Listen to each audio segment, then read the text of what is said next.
जय शिवराय मित्रांनो. तर आज होती शिवजयंती आणि प्रत्येकजण आपल्या महाराजांचे दर्शन घेण्यासाठी गर्दी केलेली होती आणि प्रत्येकजण आपल्या महाराजांसोबत फोटो काढण्यासाठी सुद्धा उत्सुक होता.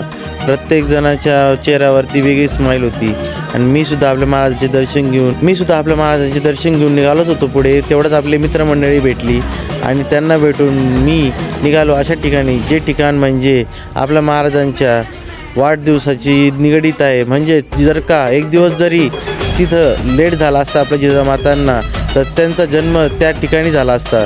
ते ठिकाण म्हणजे पेमगिरी किल्ला. म्हटलं जातं मित्रांनो की जेव्हा जिजामाता गर्भवती होत्या तेव्हा त्या काही काळ पेमगिरी किल्ल्यावरती होत्या. परिस्थिती सुरक्षित नसल्या कारणाने त्यांना तिथून हलवण्यात आलं आणि शिवनेर किल्ल्यावरती त्यांना नेण्यात आलं.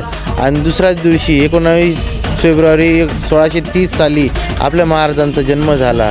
आणि त्यामुळे म्हटलं जातं मित्रांनो की जर जिजामाता एक दिवस जरी लेट झाल्या असत्या तर त्यांचा जन्म, आपल्या महाराजांचा जन्म हा पेमगिरी किल्ल्यावर झाला असता. म्हणून हे ठिकाण खूप मानलं जातं. आणि ह्या किल्ल्याची अजून एक खासियत म्हणजे इथे आपले शहाजीराजे भोसले म्हणजे आपले महाराजांचे वडील यांनी सुद्धा मुक्काम केला होता. कारण की ह्या परिसरातून सर्व ठिकाण एकदम स्पष्ट दिसतं.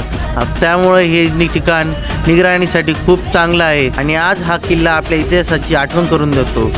तुम्ही बघू शकता मित्रांनो, इथले वातावरण खूप म्हणजे इतकं सुंदर आणि रम्य आहे की ते पाहून मनाला एकदम प्रसन्नता भेटते. आणि आम्ही हे वातावरण बघून देवीच्या मंदिरात दर्शनासाठी जात आहोत मित्रांनो.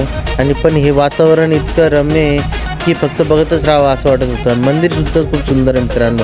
आपण आपल्या देवीचे दर्शन घेऊन महाराजांना वंदन केलं आणि त्यानंतर आम्ही निघतच होतो. तर हे वातावरण बघून आमचं मन खूप प्रसन्न झालं मित्रांनो. तर मित्रांनो, तुम्हाला आजचा ब्लॉग कसा वाटला ते कमेंटमध्ये नक्की कळवा. आपल्या महाराष्ट्रामधला सर्वात मोठा वटवृक्ष मी उद्याच्या ब्लॉगमध्ये तुम्हाला दाखवणार आहे मित्रांनो. तो ब्लॉग बघायला विसरू नका.